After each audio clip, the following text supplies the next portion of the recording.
Welcome to EconTalk, part of the Library of Economics and Liberty. I'm your host, Russ Roberts of George Mason University and Stanford University's Hoover Institution. Our website is econtalk.org, where you can subscribe, find other episodes, comment on this podcast, and find links and other information related to today's conversation. Our email address is mail@econtalk.org. We'd love to hear from you. Today is October 17th, 2011, and my guest is Ryan Avent, the economics correspondent for The Economist and author of The Gated City. Ryan, welcome to EconTalk. Hi, Russ. Thanks for having me. Our topic for today are the ideas in your recent book, The Gated City. It's a Kindle single, by the way. It is brief by book standards, but it is full of interesting economics and many, many important observations about how cities actually function. Your main argument in the book is that urban policy of various kinds has handicapped growth in America. It's a very interesting and provocative argument. So I want to begin by talking about what's special about cities, a topic you deal with in the book. Why are cities important? Why are they places of productivity? Right. Well, cities exist basically because there are limits to how easy it is to ship goods and how easy it is to move people. And so despite all the improvements we've seen in transportation and communications technology, distance isn't dead. It's still important for different kinds of activities to group themselves together. And so during the Industrial Revolution, when it was very expensive to move goods around, it became really important for big factories to locate near to each other. We had these huge industrial cities. Now it's cheaper to move goods, but it's still expensive to move people, and people still need to interact and to do all sorts of things to make the economy run. And so cities have become very important places for interactions between people, and a lot of those interactions underlie some of the key sectors in the economy today. And so, what we see is that cities create essentially an opportunity for us to enjoy more scale in our markets. When we look at the economic logic for why that's important, it allows for greater levels of specialization in trade. In a lot of places that wouldn't be possible if people weren't grouped closely together. And so if, I use the example in my book essentially of a Vietnamese restaurant, and in a small city, you might have one. You might have one, exactly. Might have zero. You're not going to have enough people with the diversity of taste to support high levels of specialization. In a large city, you will, and with that greater specialization comes along opportunities for innovation and greater satisfaction of preferences and things like that. Power of competition you talk about. That exactly. It's going to force the existing restaurants to do a good job, then a better job, ideally over time. Right, and they attract suppliers that sort of and customers all along the sort of vertical chain there that makes for a better productive process. And it's not that it erodes competitive intensity. I think but that it sort of supports competition and but then also allows for you have a situation where if you lose your job in a large city with a lot of different producers, you're better able to find another good job, and that that obviously becomes very important in situations like today when unemployment is high. And you don't have to move, which is costly. Yeah, and I think that's become increasingly important in recent decades. We have the rise of the two-earner household. And so, previously, if you just had, the head of household working, and the head of household lost his job, it was less of an issue to move. Now, if you have both members of a couple working, one of them loses their job, it's very problematic to try to locate and find a better opportunity for both people. And so I think that's one of the things that's sort of been supporting large cities. But if you look at what the data says, there's been kind of a lot of work on this over the past 2 decades, and it suggests that, especially in recent decades, density has become quite important for improving productivity. And I think there's an intuition there that has a lot to do with the increasing importance of personal interaction in the economy, especially among high skill level jobs. And I also think that shows up when you look at some of the data on the return to work. And very talented individuals have seen their incomes soar lately, and I think that's directly connected to the importance of face-to-face interaction and how that sort of takes place in big cities. And as you point out, there's a lot of, you might call them spillover effects or team production or complementarity, synergy, or these are all words that we use to describe this, that when a particular industry has a lot of participants in one geographical location, the whole industry gets better. It's not just that there's more competition, that's part of it, but there's a lot of cross-pollination of ideas between the participants. New spin-offs get started. There's so many aspects to that creative process that, say, take place in Silicon Valley, which is one of the examples you use, Boston, and other places like that, or in New York, the finance sector. So many, some of them not so healthy, but a lot of innovations taking place that is harder to take place in geographically disparate locations. It's a little bit of a surprising claim. I think it's true, by the way, but it's a little bit surprising because at the same time, so much more communication is taking place not face-to-face. Right. So much stuff's being outsourced. So many back-office jobs are being put in distant locations, which are inexpensive, rather than putting everybody in the city. Of course, part of that is a result, not an underlying cause. That's a response to the expensive cities, which we're going to talk about soon. But it is interesting that both these effects really are taking place at the same time. Yeah, it's interesting. It's easier than ever to see, the research that other people are doing, to communicate with people in other cities around the world, and just talk to them about what they're doing. And so it's surprising in a way that these connections, these concentrations continue to be so important, and actually seem to be getting more important. And I think part of it has to do with the fact that we are exploring a lot of new technologies and a lot of new business models. The technologies themselves are having this effect, and that's because I think that when there's this process of figuring out how to use new technologies, this sort of conversation between firms, between workers becomes more important, and there's a lot of kind of background conversation, a lot of tacit knowledge is what economists call it, that you really sort of miss out on when you're not there. And that's, you get some of that from people starting new businesses or jumping from firm to firm, and that happens a lot more within a city than it does at long distances. You get a lot of the sort of serendipitous meetings between people, and in bars and restaurants, kind of accidental, eureka moments that are hard to have when you are just communicating by email. Much easier to have in person, and I think there's an element of sort of mystery to it that we haven't exactly wrapped our head around. But at the same time, it does seem to show up that, the research says that even across floors within a building, there you lose something in terms of the importance of interaction that you don't get from the building across the street, and so or across the country. Exactly, and so clearly proximity is important. Yeah, I'm a big believer, obviously, in the power of conversation. And some conversations can take place over the telephone, as this one is, but some are better face to face, and sometimes it's more than one person is what makes the difference. More than two people is important for making the difference. Now, part of what we're talking about right now is what we might call productivity differences in when you concentrate people of similar interests and intellectual ideas or business ideas. There's also a big factor in amenities. So there's people of a certain income level, a certain set of preferences, might want to consume similar amenities. So some of the concentration we're talking about is just a result of the choices people make. They like to be in, say, a lively urban environment, or vice versa. They'd rather be, I often think of the difference between Manhattan and Bozeman, Montana. There's a lot of intellectual activity going on in Bozeman. A lot of it concentrated there because people like the non-urban amenities that a place like Bozeman offers, whereas people are concentrating in Manhattan because they like the urban amenities. Right.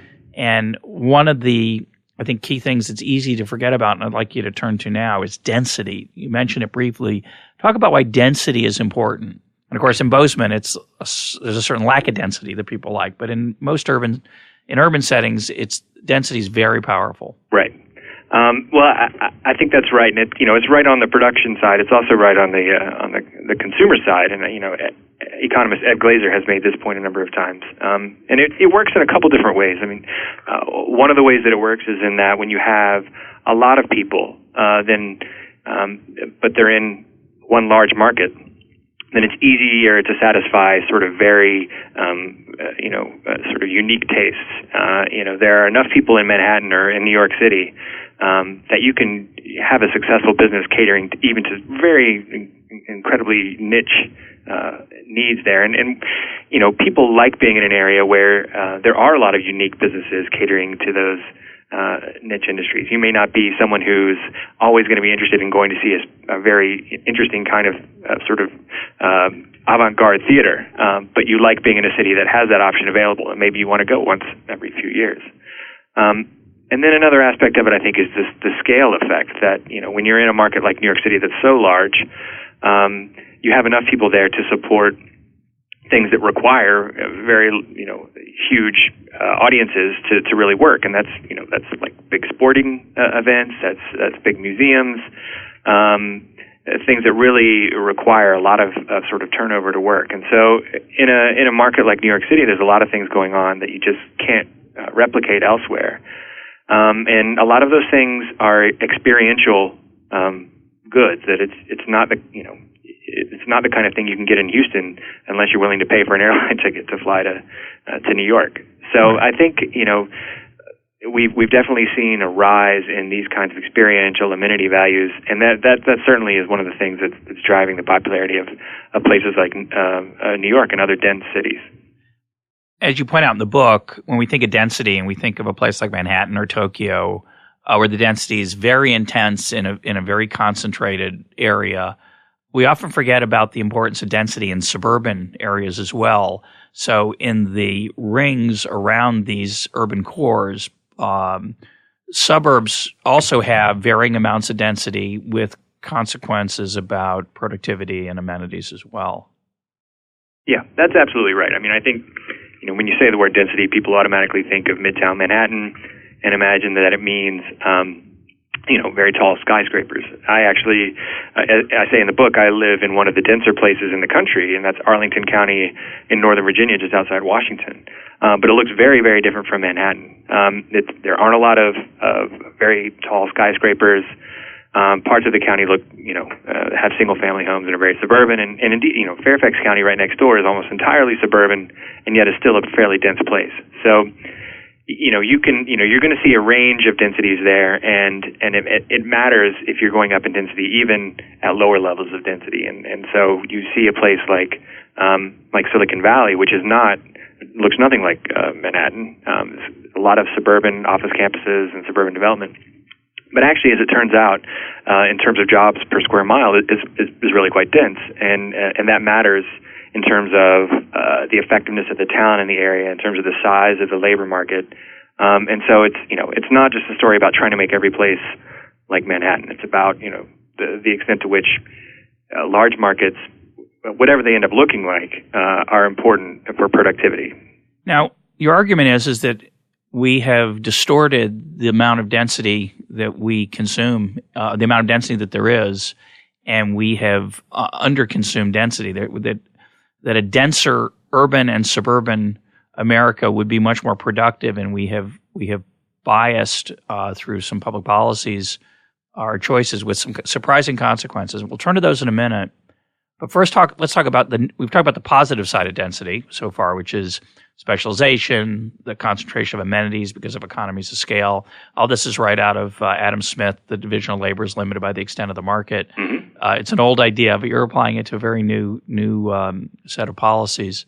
Let's talk about the downside of density, because I think when most people think of density, they have very negative ideas. In fact, the very first thing I think most people think of is density. That means overcrowding. Right. So there's a lot of negative amenities in cities as well. What are they? You're absolutely right. And, in the old days, density meant dying early. There was disease was quite common, and we've mostly overcome that problem, but there are still a lot of others. And, congestion is one of the first ones people think about. It's one of the big complaints people have when you talk about new development is that it's going to mean more traffic, it's going to mean more competition for parking, and things like that. There's still some pollution costs associated to density. You don't have air pollution problems in Bozeman, Montana, like you do in Los Angeles. But at the same time, getting goods to Manhattan is incredibly cheap relative to Bozeman on certain dimensions, and I think people automatically assume that Bozeman's greener than Manhattan, and in many ways it's not. No, that's absolutely right. I mean, because you have so many more people packed together in New York, there are a lot of efficiencies there, and in fact, New Yorkers emit far less carbon than people who live in less denser environments. So there are. That's because they're all next to each other and they keep themselves warm. No, that's not it. But it's something like that, actually. It's something like that. So in terms of congestion, it goes beyond just sitting in traffic. I mean, there's competition for other public services. You run into a lot more issues with tragedies at the commons. I mean, you have public spaces that may tend to be overused. And then, a lot of people simply enjoy, even people who live in big, dense cities, like to be able to get away and to see green, and that's obviously a concern as well. So it's not all good things, and if it were all good things, we wouldn't expect to see the rules that we see limiting density. Yeah, that's a great point. Now, of course, many of the the tragedy of the commons problems come from underpricing. Absolutely. And I guess the fact that the roads are typically unpriced in America, the parks are unpriced. There's nothing attractive about that, but it has serious congestion costs. And of course, we have to, I think, also concede that there are people who like the Manhattan sidewalk, even though it's a little bit overcrowded, especially around holiday time. A lot of people thrive off of that and find it stimulating to be in those swarms of people. They find it exhilarating. It's just a different experience, obviously, than most other places. So, what's wrong? That's So, if we step back and we look at American cities, it's tempting to say the following: yeah, some things are underpriced, like the roads, perhaps, or public parks. In most places, that underpricing doesn't matter on the public park side. It's not like they're abused.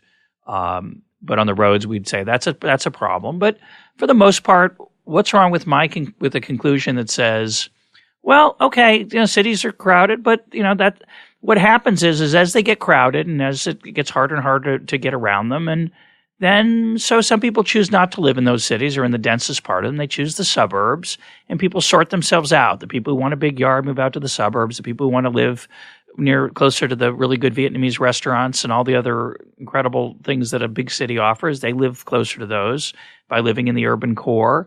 And we have lots of choices in America, and that's all good. Everything's working out fine. There's these natural signals, sometimes literally prices, sometimes implicit prices of congestion.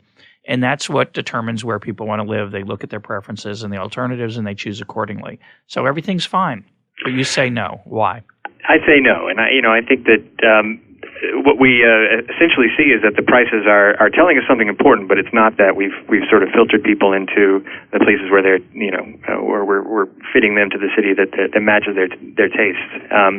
I think actually what we're seeing, and there's been an increasing volume of research done on this, is that in fact in all cities, but especially in dense cities, existing homeowners strongly favor efforts to limit new construction, not just on their properties, but on adjacent properties. And this is what we would call the NIMBY effect, not in my backyard. And there are a lot of different ways that they go about limiting new development, and some of them are through zoning regulations. Some of those zoning regulations have been there for a while. They also there are increasing efforts to designate areas as historic and to make new development difficult, and sometimes that's appropriate. But in a lot of times it's just a means to control what other people can do with their land. And then there's also just a lot of explicit pressure. You see this. You see a developer express interest in building new housing on a piece of land, and all of a sudden you have a lot of neighbors calling their councilman and complaining and asking them to do whatever is necessary to tweak the zoning rules to prevent that from occurring. And when you aggregate all these NIMBY efforts to limit development, what you get is a market where supply is unable to adjust. So if you have a situation where a lot of Americans are increasing, or more interested in living in these dense cities, and normally we would expect that to bid up the price to live in the cities, and then in the short run, but in the longer run, we'd expect supply to adjust. We expect builders to come in and see the rising demand, build new housing, and meet that demand. But there's a problem in that last step there, and that's that homeowners are effectively able to limit the extent to which supply can adjust by imposing all these limits on developers. Now, there's no denying the fact that it's hard to develop land in America, especially in urban areas, right? There's lots of casual and anecdotal and serious evidence that there are costs that are imposed on development of all kinds. Historic, you mentioned one example. Environmental regulations would be another. Right. I just don't like it would be the third, which is the one I think it's important to focus on because that kind has no positive justification. It's basically so there's many of these obvious. That's obviously true.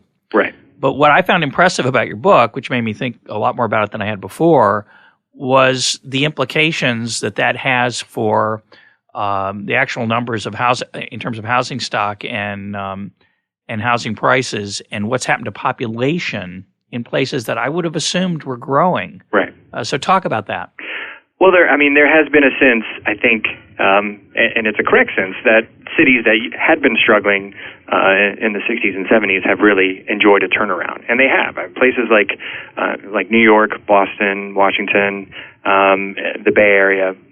These are places that have been incredibly economically successful over the last 10 years, and I think a lot of that is due to the way that new technology has supported the high levels of human capital that they have. And made those places more productive. What's striking is that this economic success, this growth in wages and in employment, and to some extent, has not translated into a lot of population growth. And in fact, quite the opposite. There has been some population growth there, but most of that is due to natural increase or immigration. And when you look at where Americans are moving and focus on net domestic migration, we basically see a giant sustained move from these high productivity, high wage places to the Sun Belt. And when you sort of pull apart the reasons for why they're moving, it seems to be driven by these dramatic differences in housing costs. And that's primarily associated with the difficulty in building in these coastal cities, the zone, as Paul Krugman calls it, versus difficulty in building in flatland. So places like Phoenix, Charlotte, Raleigh, where you grew up. Yeah, absolutely. Houston. These are places where if people try to move there, which they have, they find that they can still buy a large piece of land and build a nice house on it. If they decide they want to move to one of these coastal cities, they struggle to do so because as more people try to do that, the price goes up disproportionately to the increase in the desirability. I think that would be the right way to summarize it. Because, the technical way to phrase it would be the elasticity of supply is much smaller in these coastal cities relative to the Sun Belt, so that when there's an increase in demand, price goes up a lot relative to a place where the supply is relatively flat or elastic, and you'd get a big quantity increase and a very small price increase. That's right.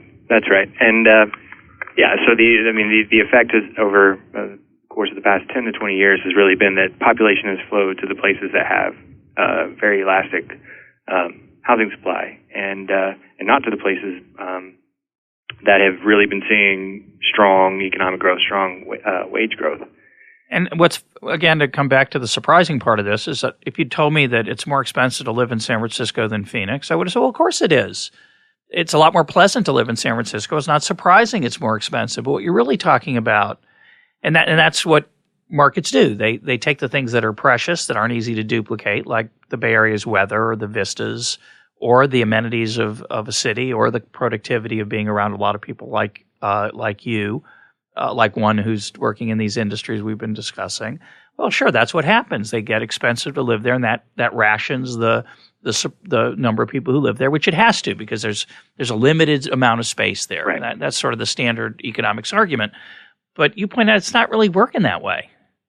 Right. It's not. We would expect, given the differences in amenities, that there's going to be a premium to live in San Francisco relative to Phoenix. But you wouldn't necessarily expect to see a huge gap. In fact, you'd probably expect to see more building in a high demand area like San Francisco than you would in Phoenix. And that's just not what you see. And it's just remarkable the difference in the growth in the housing stock over the last 10 to 20 years. Yeah, give us some of those numbers. If I remember correctly, in the handful of coastal cities we're talking about, the growth rate is less than, I forget where the time period was. You have a chart where it's in the 5-ish% range compared to other cities where it's 30 and 40%. Yeah, from 2001 to 2009, the housing stock in Boston, New York, and the Silicon Valley area, each of those it grew by a little over 5%. And then you look at a city like Las Vegas, and the housing stock grew by almost 40%. And in places like Atlanta, Phoenix, and Charlotte, it grew by about 25%. And so it's just a huge difference in growth in the housing stock, which really has nothing to do with demand, but it is entirely to do with just the ease of building in those places, and that turns into a very large difference in the cost of housing. It's really remarkable. The median owner-occupied home in Houston in 2009 was just about $130,000 in value, and in San Jose it was over $600,000, and that just dwarfs the difference in wages. And it's not associated with the difference in construction costs. There is a difference in construction costs, but it's very small relative to the sort of the premium that is due to the difficulty in building in those areas in the coast. And again, it's important to emphasize that we would expect that the real cost of living would be higher maybe in San Jose than it is in Houston. Yeah, absolutely. It's the amount it's different by. We wouldn't expect wages to totally compensate for the higher costs. It's just how little they compensate, right, given the differences. Now, Las Vegas had a 40% increase in its housing stock over that 8-year period, and much of that was a mistake. Ex post, ex ante, it might have seemed like a good idea, but it was a result of a whole bunch of factors, which we're going to leave alone for a minute, maybe for the rest of this podcast. But clearly we overbuilt in some cities. Those houses are not occupied. To me, what's striking, and this is a challenge to your claim, I think I have an explanation, but I'll let you go first. Okay. There seems to be a puzzle here. Your claim is that how could it be that there's been so little growth in the Bay Area's housing stock, for example, and such a big increase in housing prices? And your answer is, well, the supply is not very responsive, and it's not very responsive because the regulations and zoning and other restrictions that are put on land use by the policy space and all the various legislation and regulation. But that would be true if you should see at least quantity increases. Now, because you're claiming that, to put this on a simple supply-demand framework, if you're claiming that there's a big increasing demand to live in these productive cities, but higher prices are what's choking off, dramatically higher prices are choking off that demand too effectively, too much, because of the supply shape of the supply curve, the ability of the supply to respond. Well, how can these places be losing population? How could it be that some of the cities you talk about and some of the urban areas you talk about are actually losing population at the time that prices are skyrocketing? Because I have an idea, but what do you think? Well, I mean, one thing that's important to point out is that they're losing existing residents on a net basis. Many more current residents are moving out than are moving in. When you take into account immigration, for the most part, their population has been flat to slightly increasing. That stands in stark contrast to Phoenix and places like that, which have just seen enormous total population growth as well as domestic population growth. So, I mean, that's one thing that's occurring. But I also think you see a couple different trends that also sort of help to explain this. And one is that you're probably filtering for people with greater levels of wealth, and that could be affecting the size of the units that or the quality of the units that they're buying. And right. So within a market, it's not just that every house is going up the same amount. You're shifting toward the more expensive houses. Yeah. Exactly. And I don't know. I mean, there could be also some sort of, some speculative purchase of homes with the expectation that they'll be able to develop them later on. But what's your theory? I think we distorted through public policy financing costs a great deal over the last 2 decades. We made it a lot easier to borrow money, both in how we subsidized the flow of money into liquidity into the housing market via liberating Fannie and Freddie from their previous restrictions. So we made it easier for mortgage originators to lend money to people because they knew they could sell those loans to Fannie and Freddie. And of course, then it got worse than that. We also made it got easier to sell it to almost anybody because of mortgage-backed securities. But we just early on in the 90s, those are wrong words. Public policy shifted toward encouraging home ownership in a very dramatic way. And the way that it happened was through the financing aspect. And then the Federal Reserve piled on in the early part of the 2000s by lowering, Alan Greenspan pushed interest rates very low.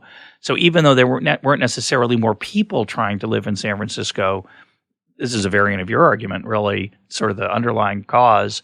Even though there weren't more people necessarily trying to live in San Francisco, the ones who were there were bidding for higher and more expensive houses because it was cheaper and to consume a bigger house through interest rate changes and policies. Well, that's certain. I mean, we've certainly been subsidizing debt, and that encourages people to borrow as much as they can and buy as big a house as they can. So, other than causing the financial crisis, I mean, what's the big deal? Right, exactly. That's a exactly. negative. We're going to put that to the side because we want to focus on what I think is what I love about your argument is it's a hidden consequence. It's a hidden, unseen effect of these kind of policies. Okay, so it's expensive to live in San Francisco. It's expensive to live in Boston. It's expensive to live in Manhattan. What's the big deal? So people have to live somewhere else. We're ignoring the collapse of the housing market, right. and the incredible unemployment effects it's had, tragic effects it's had on construction workers and people who do everything related to housing construction. That we lured all these people into this field that now is dead for about 10 years, tragically. Put that to the side. Turns out that's easy to see. You can go to Las Vegas and see lots of unemployed people. Right. But what I like about your argument is that the underlying consequences are harder to see and maybe even just as important. What are they?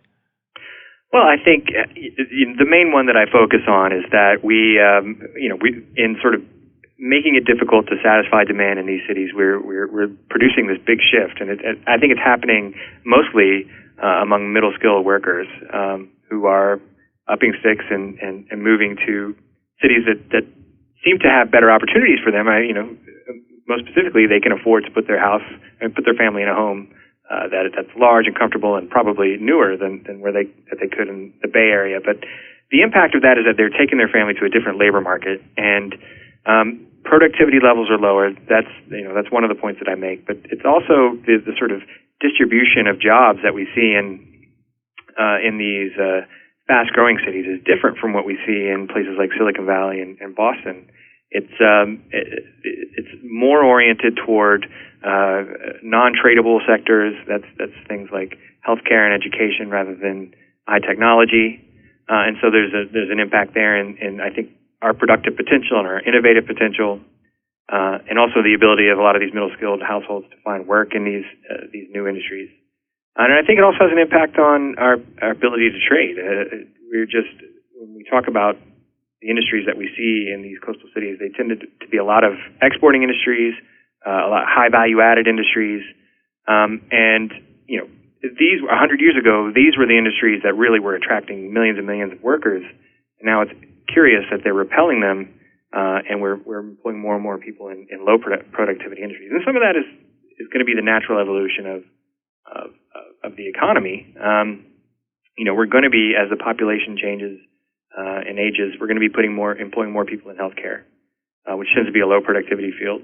But I think much more of it is occurring than needs to be the case, simply because people can't afford to live in places that have the potential to create more of these high value tradable jobs. So that's it. Really is the crux of this issue for me, is trying to think about how important it is, which of course is very hard to measure what you're talking about. You can get a measurement of it. You can look at, you can compare jobs in Phoenix to jobs in San Francisco, but of course you never know whether you're controlling for the things that are different between Phoenix and San Francisco, other than housing costs, whether maybe it's just people with different skill levels are moving to those cities. And the market, of course, is going to try to get around this problem. So if you have a high-tech idea and you imagine that eventually you're going to put a corporate headquarters in Silicon Valley, and you realize that the cost of doing that is enormous, because just to buy the land for your corporate headquarters is enormous. The salaries you've got to pay people to compensate for those high cost of living is enormous. And so you might end up locating somewhere else, and other places then will get these synergies. I mean, there's really, sourdough bread might really be better in San Francisco because the air is special. That's the joke. It could be true. But just don't software startups work just as well in Austin, Texas, or other places than Silicon Valley? So is it really that important? Why is it? Maybe it's just not that important. I think it is that important. And I mean, certainly, as I try to say in the book, it's not that there's nothing good coming out of places like Austin or Raleigh. I mean, there are some innovative companies there, some very good opportunities there.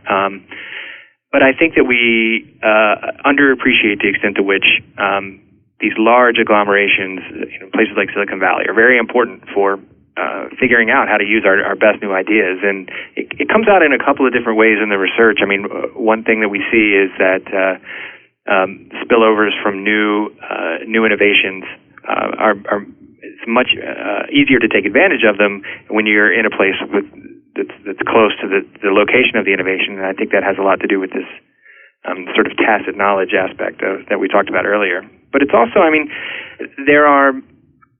that the labor market aspect of it is very important. And I talk about what happened in Silicon Valley during the tech boom. There's been some interesting research on this lately, which is that essentially there was no surplus labor in Silicon Valley in the late 90s.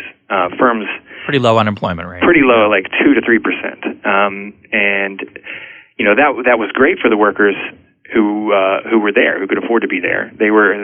Salaries were skyrocketing, but it was very difficult to attract new people to them. I mean, you wonder why, if salaries are going up so much, why wouldn't people just be flooding into this market and taking advantage of that? And that's because housing prices were growing even faster than compensation, and so we had the same effect where people were, even as the tech industry was booming, people were sort of leaving Silicon Valley. And I think what's interesting about that is that it put a chill on entrepreneurship. That it made it very lucrative to stay at a place that was established, to keep piling up stock options, and it was much better to be a salary worker than to be self-employed. And so the rate of entrepreneurship in Silicon Valley at this point was much lower than the national average. And so you have a place that's producing some of the best ideas. It's a center for innovation. And it's important that we start new businesses in the center of innovation. That's what the research tells us. And yet it was very unattractive to start a new business at that point because the labor market was so tight, thanks to the tightness of the housing market. And so, I think it's not that there are no good things happening elsewhere. It's that we're really underexploiting the potential of these centers of innovation. And when you have a situation like that where the most innovative, highest potential places are so expensive, I think that acts as a disincentive to join the industry in the first place, to specialize in the fields that are really booming in Silicon Valley. And we sort of see this discussion now. I think Felix Salmon, who's a blogger for Reuters, had an interesting post on this just this week, where he was talking to entrepreneurs in Silicon Valley, and they're struggling to find people with the skills to develop the cloud computing platforms. That it's just not attractive to people because they can make so much more money doing social media in the big businesses that are in sort of an ongoing boomlet in Silicon Valley. And that would be less of an issue if it were easier to have sort of a middle class lifestyle in Silicon Valley. It'd be more attractive to people to get these skills in the first place. It'd be more attractive for them to move to the place where demand is high. And so we're underexploiting our innovative opportunities, and that has an impact not just for the economies of Silicon Valley, but for the national growth rate. Yeah, and just to emphasize the point, when you said a minute ago that it's hard to start these businesses because it's so expensive to live there, we always would expect it to be expensive. It's just how expensive it is. It's much more expensive than it would be if we didn't artificially restrict the supply response. Now, I've spent a reasonable amount of time in Silicon Valley and in other cities that are, of course, much denser. Arlington in Virginia, where you live, is one of those places that's denser than Palo Alto, for example, or Mountain View or Cupertino, these places that we're talking about in Silicon Valley. Neither is as dense as Manhattan. What might Palo Alto look like if it were easier to develop land there? I mean, there's some green space in Palo Alto, right? There are some parks, and there's quite a few parks in the Silicon Valley area. Are you suggesting that those parks should be turned into housing tracts? Are you suggesting the laugh suggests you're not? But what would be two questions? What policies could lead to something different, that is a slower growth rate in housing prices? And what would it look like that would be so different on the ground, other than that the existing housing stock might be a little less expensive? Well, it's a good question. And I try not to get too much into design prescriptions in the book. I mean, I think that, what emerges will depend a lot on what solutions local leaders decide to embrace. But I do think one important point to make is that there's, when we limit development in one place within a city for which there's a high level of demand, it doesn't go away. It just shifts elsewhere, and so there's sort of in a way, it's a sort of a tragedy of the commons. And the more NIMBYism you get in one neighborhood, the more likely you are to see it elsewhere, because put pressure on their amenities, their infrastructure. Exactly. And so Ed Glazer tells the story about how there was this development proposed in Midtown Manhattan, and prompted all sorts of outrage from the sort of people on the Upper West Side, Tom Wolfe among them, who claimed that Glazer wanted to pave over Central Park and put up buildings. And that would lower the cost of an apartment or a condo in New York. But I think Glazer made an excellent point, which was that when you allow the market to satisfy demand on as it sees fit on in some places in the city, there's less pressure on other places. You wouldn't need to develop Central Park if people could build as high as they wanted on other pieces of land. And there'd be less pressure to develop historic neighborhoods in a city if places that weren't so historic and by rights should be redeveloped were able to. So that's one thing to keep in mind. It doesn't necessarily mean that every neighborhood's going to immediately be turned over and built into skyscrapers. It just means that the markets will be allowed to find places to sort of meet the demand for new housing. And as we look at the variety of density around the country, it's also clear that you can create new density without building skyscrapers. I think Arlington is one good example. If you have an environment where there's very low density building, you can do quite a lot just by moving up to like row houses, and you can sort of develop a small town feel while at the same time increasing density. You can shrink lot size, for example, exactly. Which is another factor. Although in Palo Alto, a typical, increasingly common phenomenon is a very large house on a very small lot, which the city doesn't particularly like. It's another way in which you can think of that being another example of density that developers find harder to implement because of the way there's minimum lot sizes, there's minimums for footage and setbacks and other things, all which have good attractive reasons for those things because it gives the city a certain look, but it also means that it's going to be very expensive for newcomers. Yeah. I mean, I think that, I say my preference would be for everyone to develop a slightly more tolerant attitude toward what people do on their own land. But it's important to be realistic about this. And so I think that there's a couple of strategies that seem especially promising. One is that if we can find a way to turn some of the gain from more intense land use into investment. And so if you had a sort of density charge, I hate to tax density in that way, but it's, in terms of being realistic about the distribution of cost, if you could charge developers for building more densely, you could channel some of that into investing in local amenities, could be parks, could be transit, something to sort of try to convince local stakeholders that density is going to be in their interests. So that normally we think of taxes as discouraging an activity, which it would.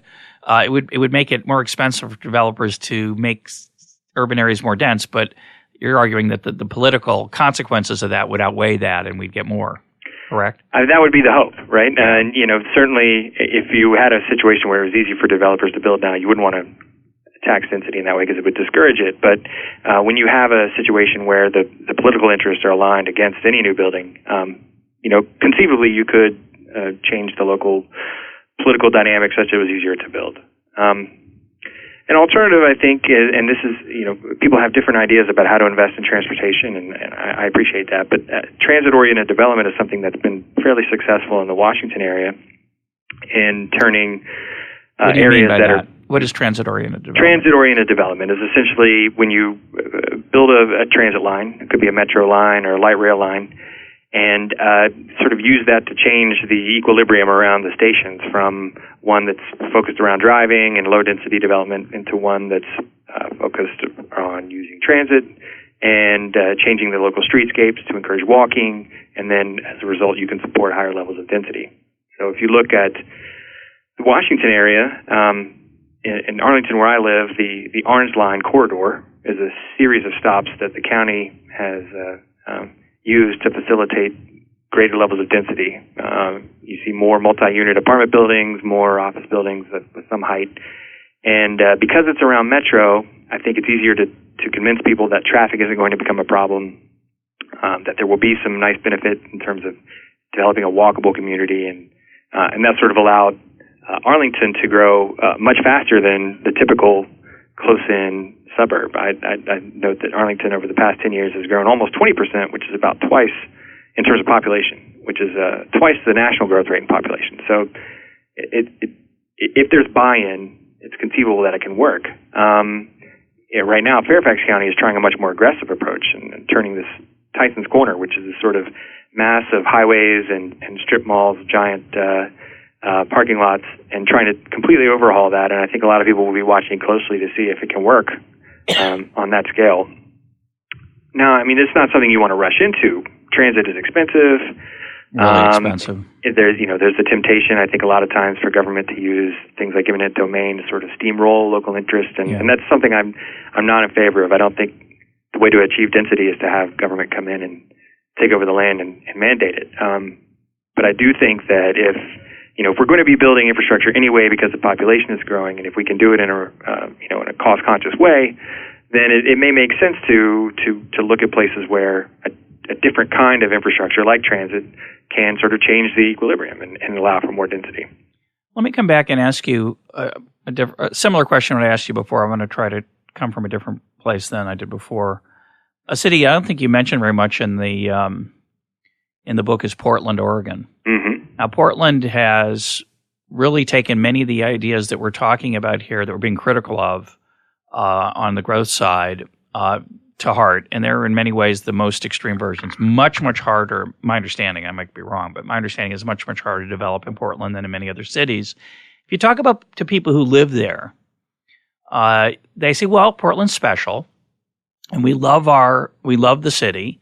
We love living here, and we love living here in the way that we live here, meaning this certain mix of low density, urban-ish, but not too urban, not too dense, just right. And yes, it makes it harder for people who want to live in Portland to move here, but that's the way we like it. And what's wrong with that? I think it's wrong, actually, but what would be wrong with that?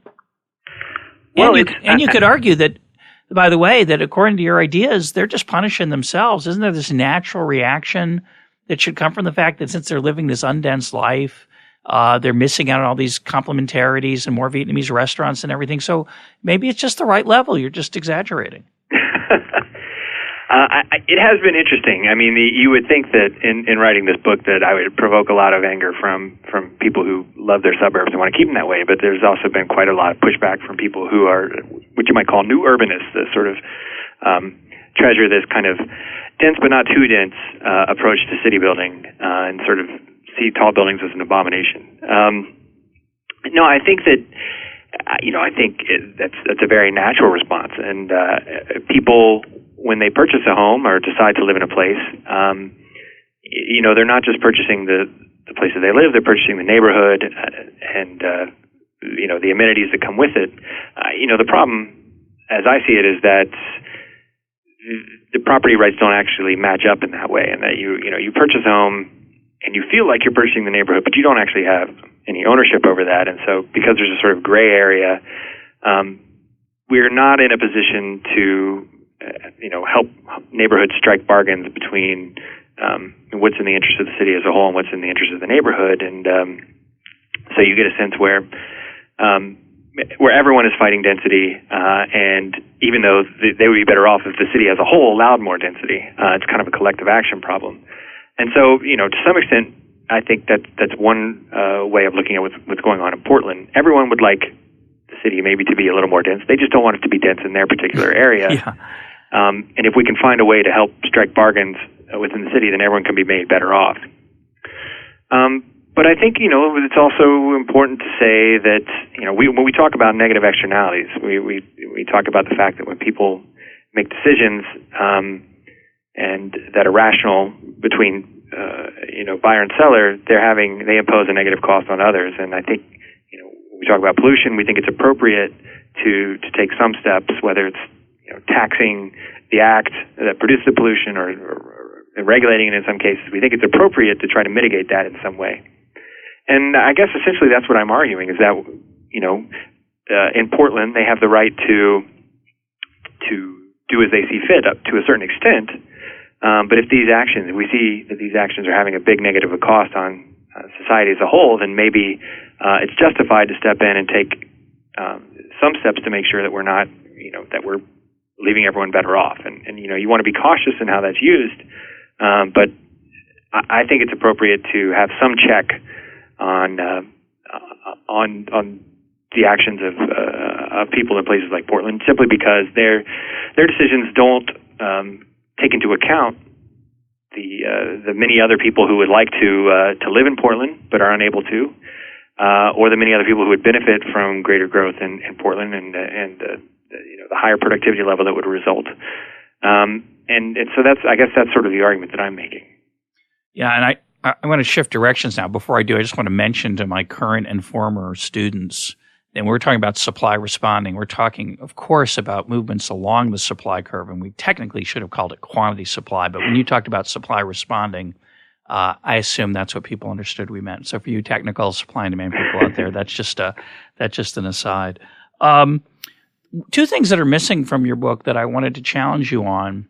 One is the politicians' incentives. One of the things that happens when city councils and zoning boards and other groups have more what I would call ad hoc power rather than rule of law decisions. So there's a certain, if you want to describe it positively, you call it flexibility. If you want to call it, describe it in a negative way, you call it arbitrary. So a city council can turn down a project for a variety of reasons or accept it for a variety of reasons. And the more power they have, the easier it is, of course, for self-interested homeowners to protect their property values and protect their gains from outsiders coming in. But, of course, the more politicians get to enjoy the attention they get from influencers, be it developers or homeowners, who now can petition them for those rare times when they say yes. And it seems to me that the entrepreneurial side of this for politicians is extremely destructive. That's interesting. So, I mean, are you mainly concerned about the potential for corruption? Is that the? Well, I wouldn't call it. It doesn't have to be corruption. What you've pointed out in the book, which is so powerful, is an example of what we've talked about many times on this program, which is the bootlegger and Baptist idea that a lot of regulation is justified on altruistic grounds, but often serves self-interested purposes, particularly in how it's structured. So when homeowners say, instead of saying, we want to keep people out because it keeps our home values high, and we like making money on our house, right, they instead say, it's for historic preservation, it's for green spaces, we call it smart growth. It's really selfishness masquerading as public interest sometimes. Not always. Well, we agree on that.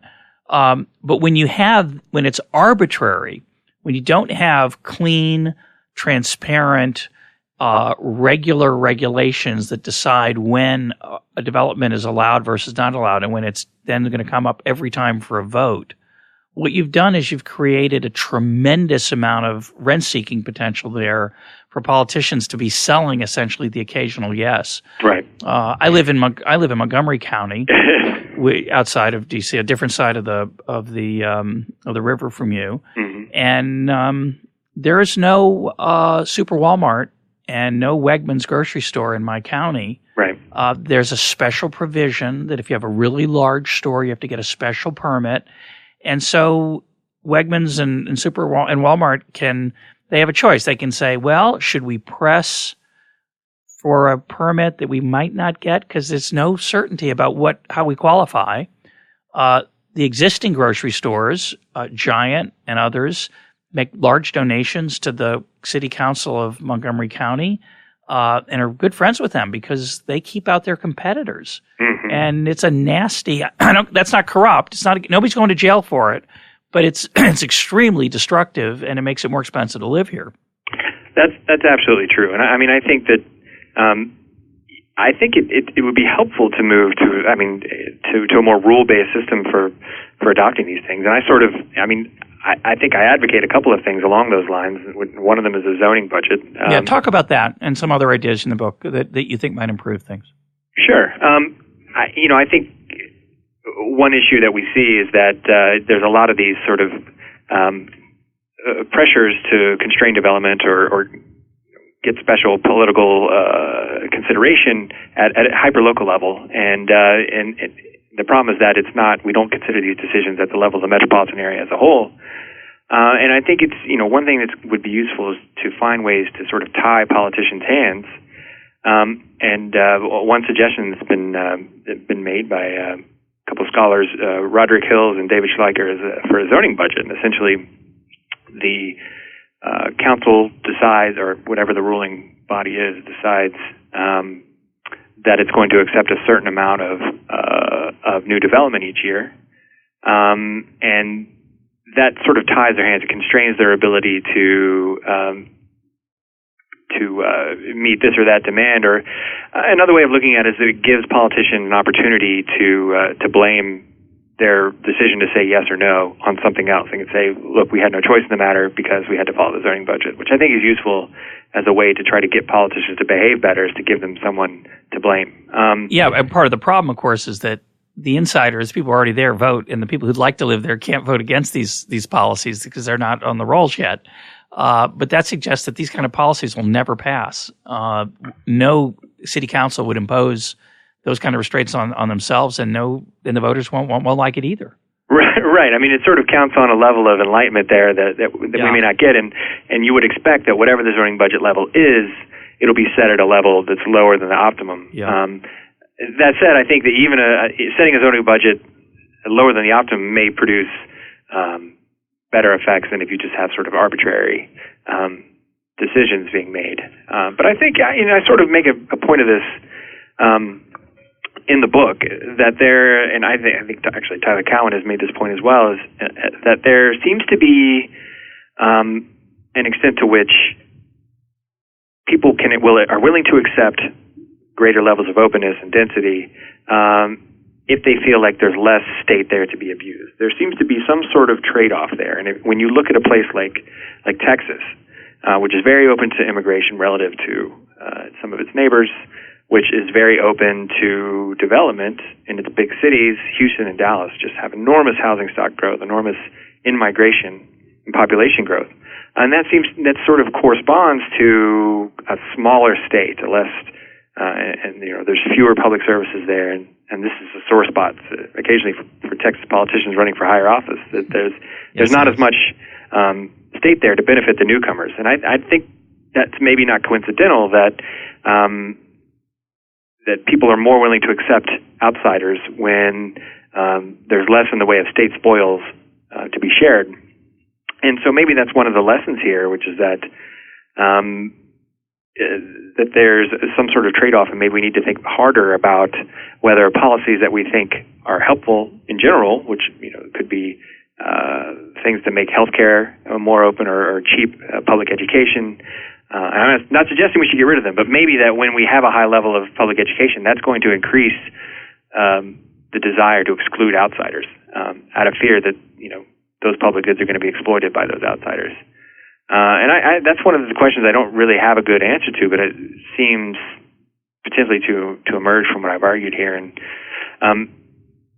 I don't know. Maybe you can tell me what you think about that. Well, you're touching on something that I wanted to close with, and I think it's a deep and complicated issue. So I'm not going to give you a pat answer, but one of the things that struck me, I don't think you talk about in the book, is that if we think about coastal cities versus Sunbelt, there is a very different political outlook on average between those two types of locations. So the coastal cities, Boston, New York, the Bay Area, Washington, D.C., Portland, Seattle, these are places where the average worldview of the people who live there tends to be more interventionist, a little more interested in using the state in various ways to either improve people's lives or just improve their own.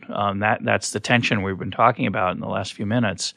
In the Sun Belt, and this would be North Carolina, Charlotte, Raleigh, Arizona, Phoenix, Tucson, Texas, Houston, and Dallas, San Antonio. These are places that have experienced enormous growth in population, as you point out, partly because they're attractive, but partly because they're cheaper than the places that are even more attractive, a lot cheaper.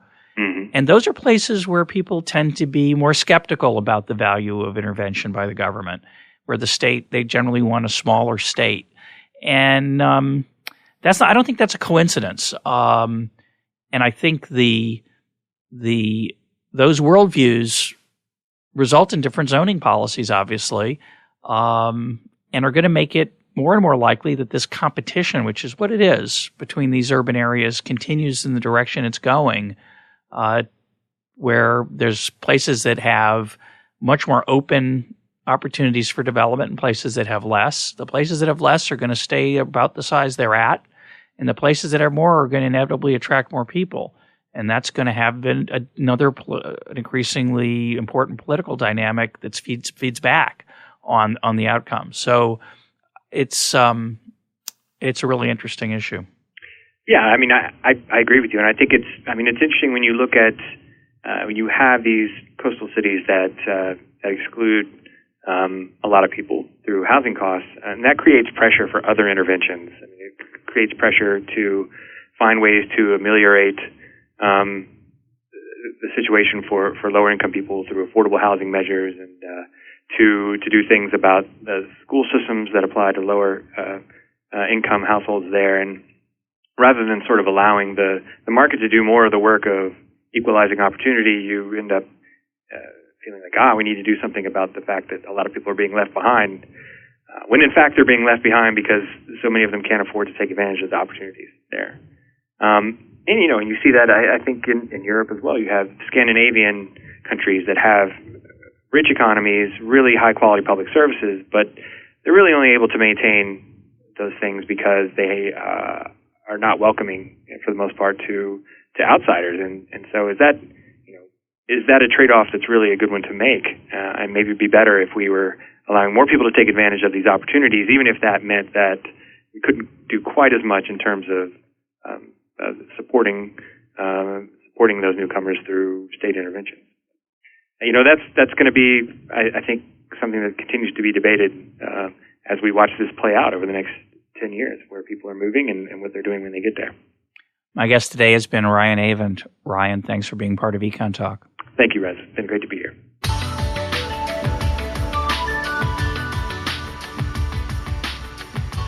This is EconTalk, part of the Library of Economics and Liberty. For more EconTalk, go to econtalk.org, where you can also comment on today's podcast and find links and readings related to today's conversation. The sound engineer for EconTalk is Rich Goyette. I'm your host, Russ Roberts. Thanks for listening. Talk to you on Monday.